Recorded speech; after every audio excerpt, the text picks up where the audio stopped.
Perfect. All right, everybody should be starting to be allowed in now.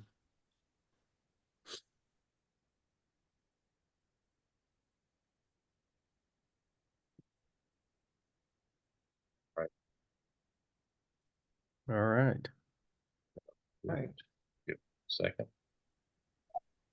Yeah, we can probably give these guys a couple of minutes, see if more people pop on. Yep, sounds good.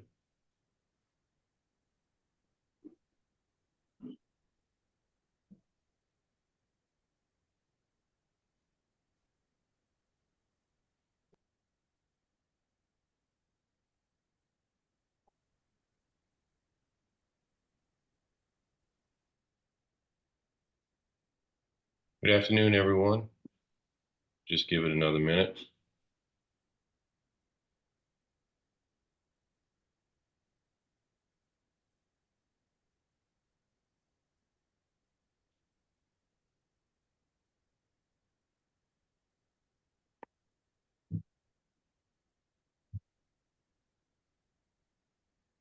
All right, well, great. So good afternoon, everyone. Well, I'm really excited to have this opportunity to have Dr. Stickler speak with us today. I know many of you know Dr. Stickler, and for some of the ones that you don't, Dr. Stickler is a very good friend of mine and owns a very large dermatology practice here in Florida.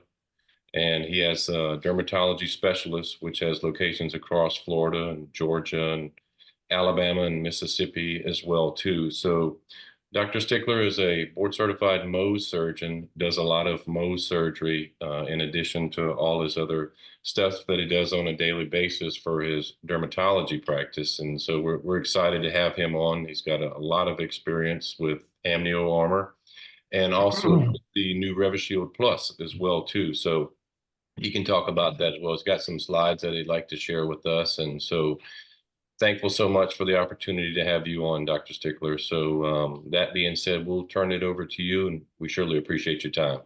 All right, thanks, David.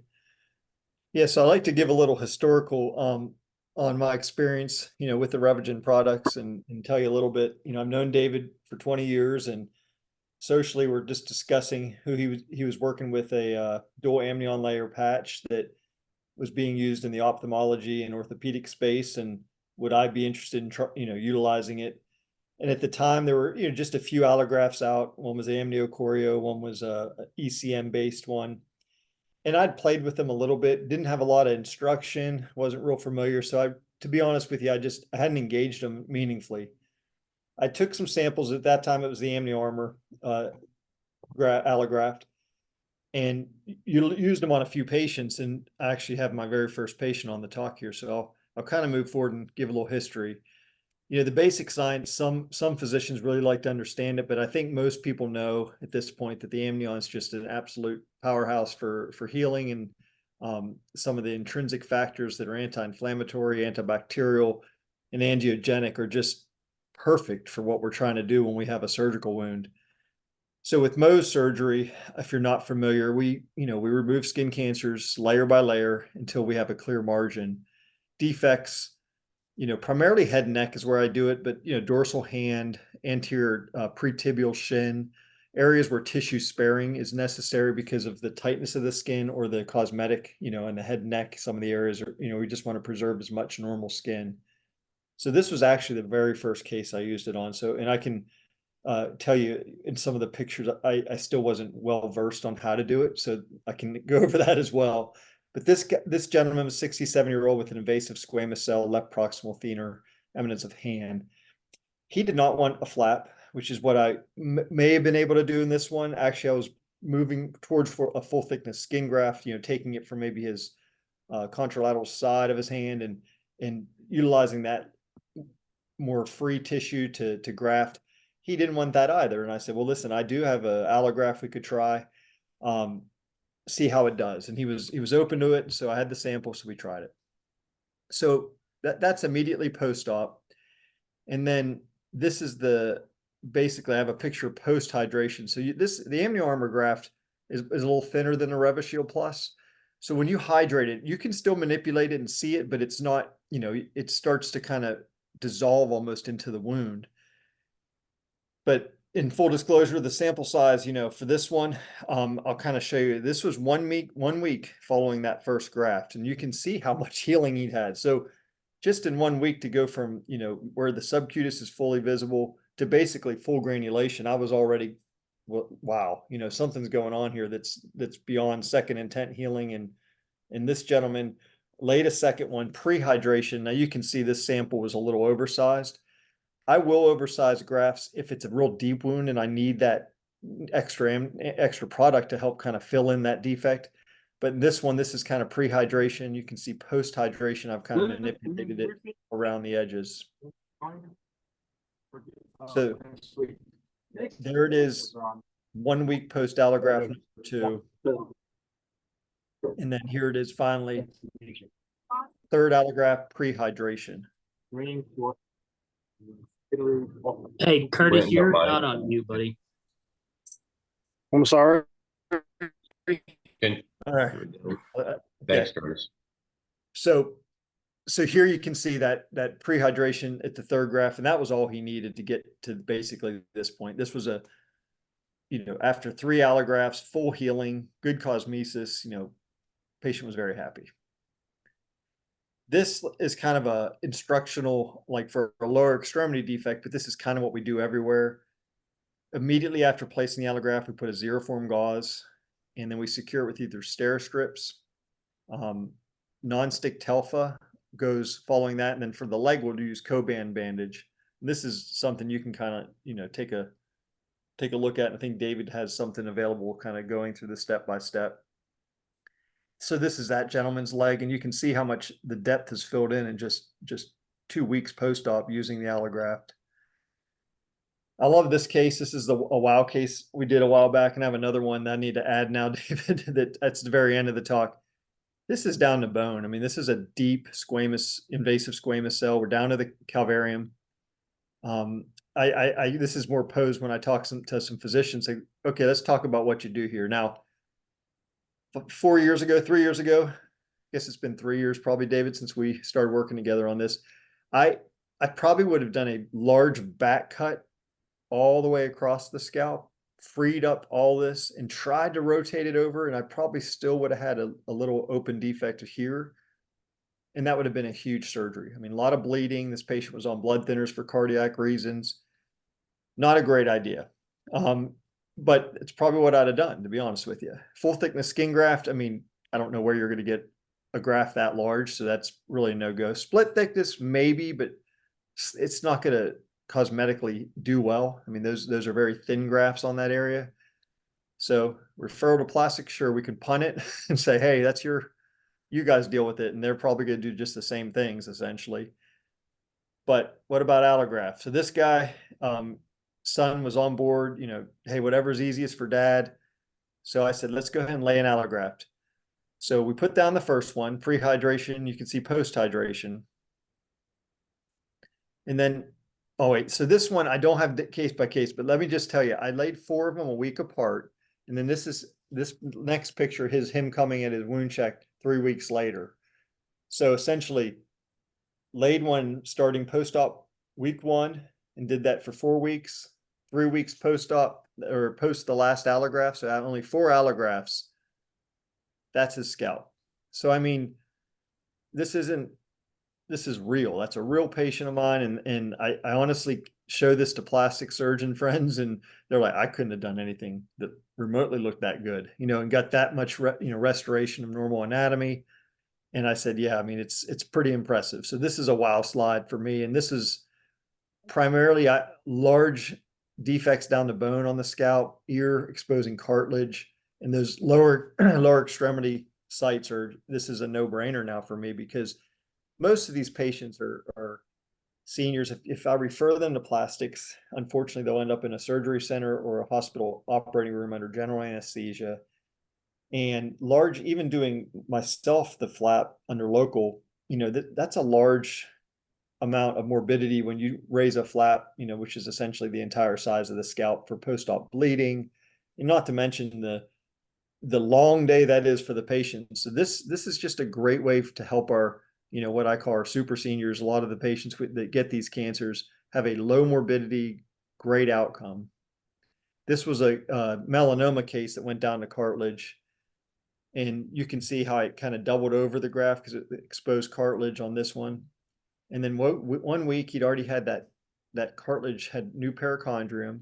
And I laid a second one, and this guy, this is an old slide. I keep it in just to remind myself. At the end, I'm going to tell you how I hydrate these now, which is, I think, a key, which I think RevoGen's going to actually help support the physicians soon with this.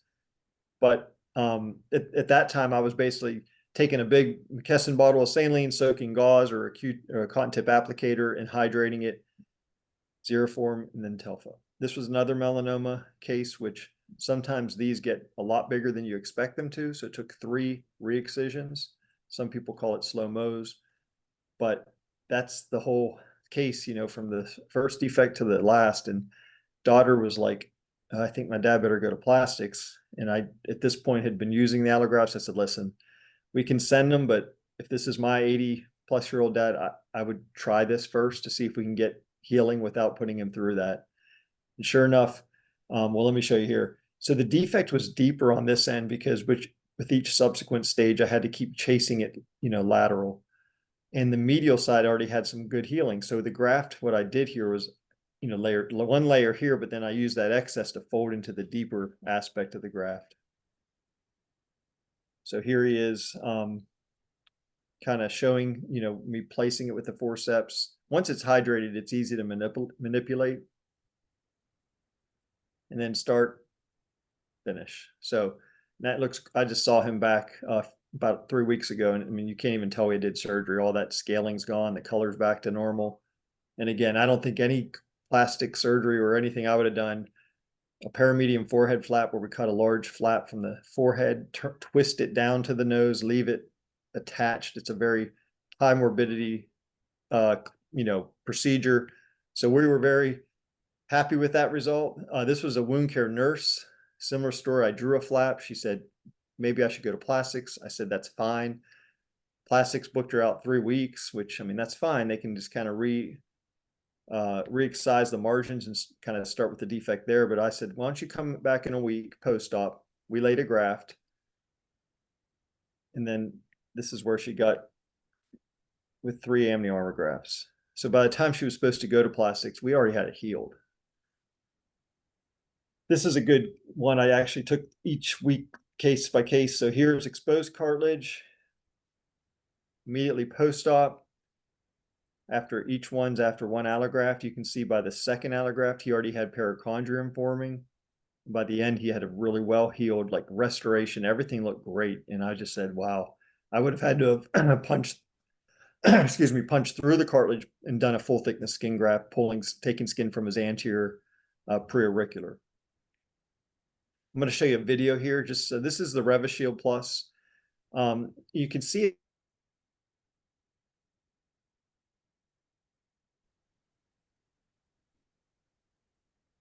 Less visits. They're getting healed a little faster.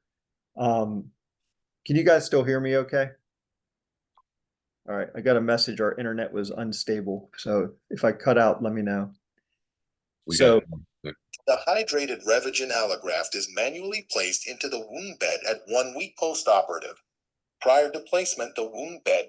So what you're seeing there is, so that I lay the RevoShield Plus down. It's a thicker graft, so it's taking less numbers, but it's also really nice when I hydrate it.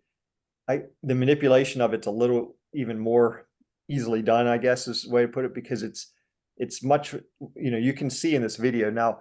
These little ampules of normal saline from McKesson I started these when the big jars were on back order, but now these are my go-to because I can use 1 per case and actually kind of utilize those with the forceps to manipulate and kind of pinpoint hydration. Oops, let me go back. The dehydrated RevoGen allograft is manually placed into the wound bed at 1 week post-operative. Prior to placement, the wound bed is prepared with gentle debridement to generate pinpoint bleeding. The allograft is then hydrated using the single-use sterile ampule of normal saline. Once hydrated, the allograft can be manipulated either manually or using forceps as seen to optimally position the allograft in the wound bed. This process will be completed weekly until adequate wound healing has occurred. Following each placement, the wound is bandaged using zero-form gauze, followed by non-stick Telfa gauze secured using either Steri-strips or Coban, depending upon location. For more information, visit revogenbio.com. All right, so you can see this case. This is a kind of interesting case where this gentleman, he was up for a kidney transplant. We had about 3 weeks between the surgery to get him healed up, and I think we laid the RevoShield Plus, and he Head, not the nose. had his transplant, and it was, they were very surprised how quickly that surgical site healed. And now this is just showing kind of, again, the dressing. When dressing the allograft post-placement, a zero-form gauze is placed upon the hydrated allograft. This is followed by a non-stick Telfa gauze.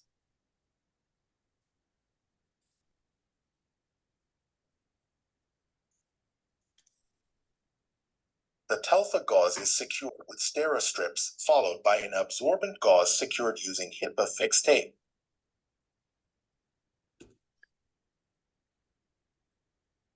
Same patient, This just kind dressing of. is left on for 48 hours to ensure optimal allograft results. And I'll be honest, one For little more information, visit Pause. revogenbio.com. one little change. A lot of these patients, since they're coming back in a week, and I've been talking to a few other docs that had tried this and shared it with me, they leave them on for the whole week if they feel like the wound care might be an issue for the patient, and they're doing great. So that's an option to tell your physicians that, you can bandage this and see them back in, 5 to 7 days. Sometimes I'm doing that as well. Just say, hey, let's bring them back in 5 days. But just leave the dressing on, and just that keeps the allograft right where we want it to be. And so that's actually a thing I'm starting to do a little trial on and see if there's any issues with that. But rather than them having to see their wound and do anything further, just changing it in a week. And so this was the RevoShield gentleman, and this was just 2 weeks post-op, 2 allografts, but then we saw him back and it was totally nicely healed. This is kind of the packet we're talking about, maybe putting together with an ampule of normal saline and a zero-form. They can cut this to fit, 4x4 is plenty, large enough for most wounds. And then maybe having a video or something that we can, like these, that the physicians can use, because ultimately utilization of these, I think, is a lot of times the other companies have not realized that, we need instruction and training as physicians. When new things come to market, you guys are the ones that help teach us about it. And it's we don't like to just get a box of allografts and then no instruction and really not try to go to YouTube and I think that's why a lot of folks haven't integrated these into their practice, because at the end of the day, if you're a busy Mohs surgeon and you're able to do this, it's low morbidity for our seniors. It's something you should be watching the wound, getting those visits just to make sure everything looks okay. But also it allows you, if I did that large scalp flap, that probably would have been in, I think this next picture, this was a recent one I did. A flap this size would probably take me an hour, or more to do. That's a Mohs case or 2 that I can't schedule. Well, now when I'm able to place allografts and get that kind of wound healing, that's really an advantage to allow me to open up my clinic a bit. And I think that's something that will resonate with the physicians when you talk to them, is utilizing these.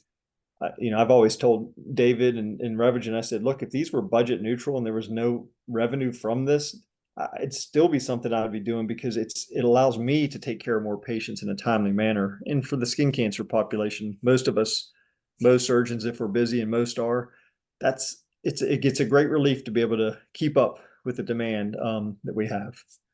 So any questions?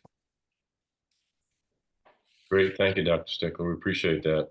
No problem. And yes, we are definitely working on the ampule along with the 4x4 zero-form gauze, so everyone knows.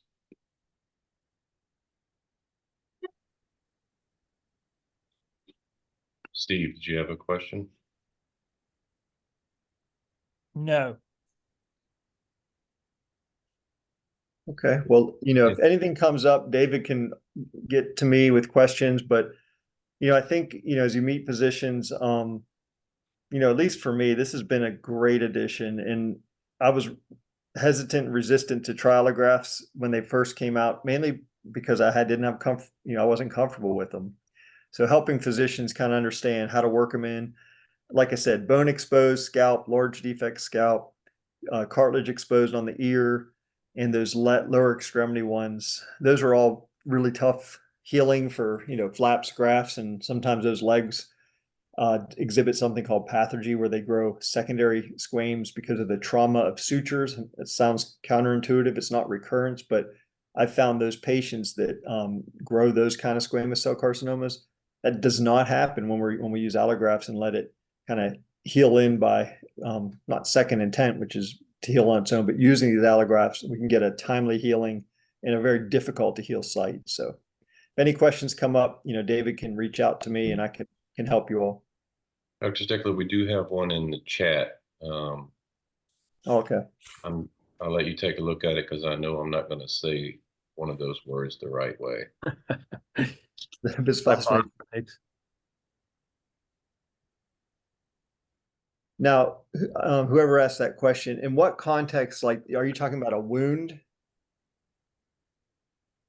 I'm not sure. Hi, can you hear me? Yes. Okay, this is Cynthia. Yeah, just patients that are taking a bisphosphonate, since they're slow to heal, I just wondered if you'd had anybody on them and how the membrane was working with those kinds of patients. Yeah, I mean, with any patient, the classic one is the diabetic patient, right? They're not going to heal as fast as a patient without that condition using the allografts, but it still speeds up healing, compared to not second intent healing, which for the diabetics, it's a bigger issue because of their neuropathy and things. But if they are slow healers, whether it's for medications, medical conditions, transplant patients, they're on a lot of medications that sometimes can impede that. This is great because it's going to be speeding up the healing, and I've heard some physicians, and I've not done this, but I might look at doing it, even in cases where they plan to do a full thickness skin graft, they might use these as a bridge. That's something I just heard, where they'll use like an allograft to speed up the granulation formation, then do the graft immediately like on that. Whereas the diabetics doing full thickness skin grafts, if you do it on a deep defect, they heal so slow. But the allografts really are a wound healing, like, if you want to think of it like a nutrient based, everything what you want to help promote healing. So I imagine it still would speed it up, but they'd be still slower than, your patient's not on it. So Right. Okay, thank you. Yep. We got another one, Dr. Stickler. Are most MOHS surgeons familiar with these types of grafts? I think by this point, the allografts, like the first ones out that I saw, EpiFix, which is the amniochoreo graft, and this is not my wearing a RevoShield hat. This is just me telling you as Dr. Stickler. I did play with it when it first came out. It's very brittle. It doesn't seem, it's almost like you hydrate it and then it's just putting product in rather than actually being able to manipulate. That was my experience. The other one, the ECM based one, like PureApply, it's so thick. I still use it some when I have like a deep defect and the patient lives 3 hours away and can't come for 3 weeks. I might use it on a wound like that. So they know about the allografts. Kerecis is the fish skin one that's getting a lot of publicity, because of, it's kind of interesting. They're using fish skin, to promote healing. So allografts in general, and some of these other, they know about them. I just think there's a lot of MOHS surgeons that, because, I was one of them, because they never did it, don't do it. You know what I mean? They were trained a certain way. They feel comfortable doing things. But once I found a place for it, now I'm, extremely happy I gave it a try. And that's the challenge. You're going to come to physicians who, you can't teach an old dog kind of thing. They're going to say, I don't need them. I do fine without them. And I'm sure they do, but they don't see that secondary gain of helping get patients in that you probably have booked out 4 or 5 weeks with cancer. And those are the So those are the naive ones that have never used, and they're going to need instruction. Then you have people that are using other products, and you might say, well, give it a try, you know, and my experience again was, wow, you know, this thing's worked better. But in defense of the other companies, I may not have been putting them on quite right because I didn't have the instruction. And that's what's important. You guys need to kind of give them a little instruction about the hydration, manipulation, and the bandaging. That I think those are all things that get you better results.